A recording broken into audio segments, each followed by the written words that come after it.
علیکم اسٹوڈنٹس، کیسے ہیں آپ لوگ؟ آج ہم لوگ سبق حضرت ابراہیم علیہ السلام کو پڑھیں گے۔ اس سبق کتاب صفحہ نمبر 58 پر ہے۔ حضرت ابراہیم علیہ السلام، اس میں حضرت ابراہیم علیہ السلام کا لقب خلیل اللہ یعنی اللہ کا دوست ہے۔ حضرت ابراہیم علیہ السلام کی پرورش کرنے والے ان کے چچا بت تراش تھے۔ ان کا نام آزر تھا۔ وہ مجسمے بناتے اور ان کی پرستش کرتے تھے۔ وہ چاہتے تھے کہ ابراہیم بھی ان بتوں کو پوجے اور بت خانے کا بڑا پجاری بنے، لیکن حضرت ابراہیم علیہ السلام ہمیشہ اس بات پر ناراضی کا اظہار کرتے۔ حضرت ابراہیم علیہ السلام کو یہ بات پسند نہ تھی کہ خود ہی لکڑی اور پتھر کے انسانوں، پرندوں اور جانوروں کی مجسمے کی شکل بنائیں اور خود ہی ان کو پوجیں۔ اب پہلے یہاں پہ حضرت ابراہیم علیہ السلام کو جو لقب ہے خلیل اللہ، وہ اس کا مطلب ہے اللہ تعالیٰ کا دوست۔ پھر یہاں پہ بتایا گیا کہ حضرت ابراہیم علیہ السلام کی جو پرورش جنہوں نے کی، ان کے جو چچا تھے ان کا نام آزر تھا، اور وہ مجسمے بناتے تھے اور ان کی پھر پرستش کرتے تھے۔ پرستش یعنی انہی کی پوجا کرتے تھے، انہی کی عبادت کرتے تھے۔ اور حضرت ابراہیم علیہ السلام ان کو وہ بھی یہ چاہتے تھے کہ حضرت ابراہیم علیہ السلام بھی ان بتوں کو پوجے اور جو ہے اس کا پجاری بن جائے اس بت خانے کا۔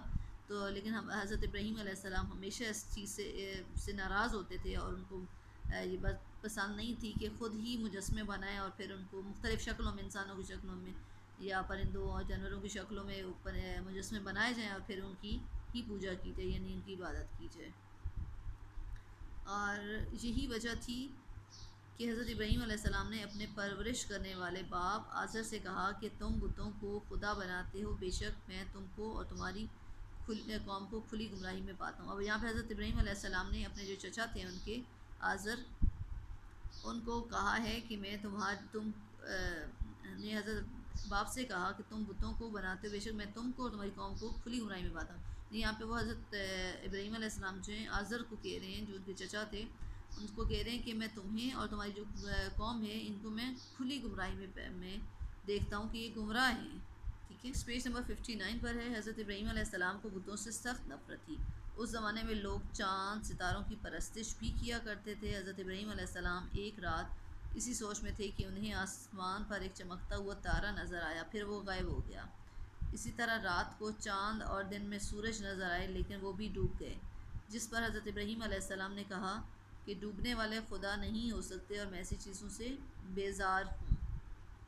ٹھیک ہے، اب کیا ہے کہ ان کو تو بتوں سے نفرت تھی، اور پھر جو لوگ چاند ستاروں کی بھی پرستش کیا کرتے تھے، ان کے سلسلے میں بھی حضرت ابراہیم علیہ السلام کی یہی تھی کہ جو چیز ڈوب جاتی ہے وہ خدا نہیں ہو سکتی ہے۔ ہمارا خدا ہمیشہ ہے اور ہمیشہ رہے گا۔ ٹھیک ہے، اور وہ یعنی اس طرح نہیں ہے کہ اب سورج نظر آیا پھر وہ غروب ہو جاتا ہے، یہ چاند نظر آیا پھر وہ بھی غائب ہو جاتا ہے، ستارے ہیں تو وہ بھی اسی طرح سے، یعنی کہ جو چیز غائب ہو جائے یا جو چیز ڈوب جائے وہ ڈوبنے والے خدا نہیں ہو سکتے، میں ایسی چیزوں سے بیزار ہوں، یہ حضرت ابراہیم علیہ السلام نے کہا۔ پھر ایک دن حضرت ابراہیم علیہ السلام نے آزر کو سمجھایا کہ بے جان بتوں کو کیوں پوجتے ہو؟ یہ نہ سن سکتے ہیں، نہ بول سکتے ہیں، نہ ہل سکتے ہیں، یہ تو خود انسانوں کے بنائے ہوئے ہیں، نہ اپنی حفاظت کا اختیار رکھتے ہیں، نہ کسی اور کی حفاظت کر سکتے ہیں۔ پھر بولے، ابا مجھے ایسا علم ملا ہے جو آپ کو نہیں ملا، تو میرے ساتھ ہو جائیے، میں آپ کو سیدھی راہ پر لے چلوں گا۔ یہ حضرت ابراہیم علیہ السلام نے اپنے جو چچا تھے آزر، ان کو وہ کہہ رہے ہیں۔ حضرت ابراہیم علیہ السلام کی یہ بات سن کر آزر سخت ناراض ہوئے اور کہا، اے ابراہیم، اگر تو باز نہ آیا تو میں تجھے سنگسار کر دوں گا اور تو ہمیشہ کے لیے مجھ سے دور ہو جا۔ اب یہاں پہ حضرت ابراہیم علیہ السلام اپنے جو ان کے چچا تھے ان کو سمجھا رہے تھے کہ یہ جو بت آپ لوگ بناتے ہیں بے جان ہیں، آپ لوگ اپنے بنائے ہوئے ہیں، یہ سن بھی نہیں سکتے، بول نہیں سکتے، کچھ بھی ان کو اختیار نہیں ہے، تو آپ لوگ ان کی کو کیسے پوچھتے ہیں؟ ان کو یعنی کوئی کسی قسم کی اختیار نہیں ہے، آپ ہی کے بنائے ہوئے ہیں یہ۔ اور پھر ان کے بعد انہوں نے کہا کہ مجھے ایسا علم ملا ہے جو آپ کو نہیں ملا، تو آپ میرے ساتھ ہو جائیں، میں آپ کو سیدھی راہ پر لے چلوں گا۔ یہ بات سن کر وہ بہت سخت ناراض ہوئے۔ حضرت ابراہیم علیہ السلام اپنے چچا آزر کو سمجھا رہے تھے، تو ان کی باتیں سن کر وہ سخت ناراض ہوئے، اور انہوں نے حضرت ابراہیم علیہ السلام سے کہا کہ اگر تم باز نہیں آؤ گے تو میں تمہیں سنگسار کر دوں گا اور تم میرے سے دور ہو جاؤ۔ آزر کی سختیوں نے حضرت ابراہیم علیہ السلام کا راستہ نہ روکا، وہ بڑے اعتماد کے ساتھ لوگوں کو سچائی کی تعلیم دیتے رہے۔ لوگوں نے دل میں یقین کر لیا کہ حضرت ابراہیم علیہ السلام بات تو ٹھیک کہہ رہے ہیں، لیکن وہ زبان سے کہتے رہے کہ ہمارے باپ دادا اسی طرح پوجا کرتے تھے، اس لیے ہمارا بھی عقیدہ ان پر ہے اور جھگڑنے لگے کہ تم ہمارے خداؤں اور باپ دادا کو برا کہتے ہو۔ حضرت ابراہیم علیہ السلام نے کو یعنی جتنی بھی حضرت جو ان کے چچا تھے ان کی طرف سے سختی ہوئی، لیکن انہیں حضرت ابراہیم علیہ السلام ثابت قدم رہی ہے، وہ نہیں ان کی سختیوں سے، وہ انہوں نے ان کی سختی جو حضرت ابراہیم سے ان کا راستہ نہیں روک سکی ہیں۔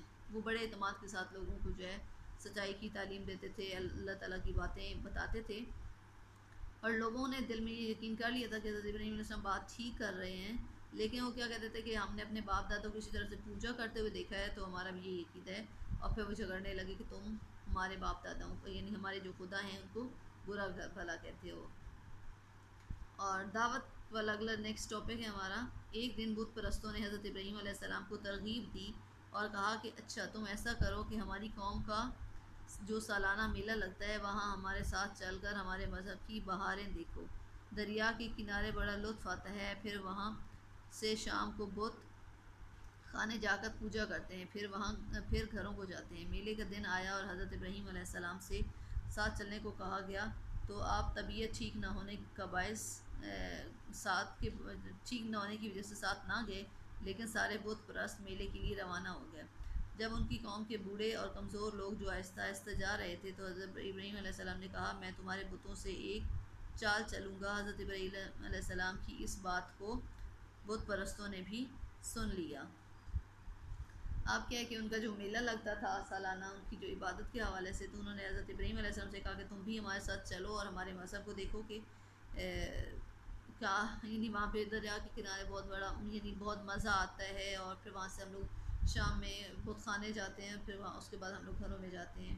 میلے کا دن جس دن آیا تھا حضرت ابراہیم علیہ السلام طبیعت کی خرابی کی وجہ سے ان کے ساتھ وہ نہیں گئے انہوں نے، اور پھر وہ سارے تو بت پرست جو تھے وہ میلے پر چلے گئے، اور اس کے بعد کیا ہوا کہ جو بوڑھے اور جو کمزور لوگ تھے وہ بھی ساتھ ساتھ جا رہے تھے آہستہ آہستہ چلتے ہوئے، تو حضرت ابراہیم علیہ السلام نے کہا کہ تمہارے بتوں کے ساتھ چال چلوں گا، تو یہ والی جو بات تھی ان بت پرستوں نے بھی سن لی۔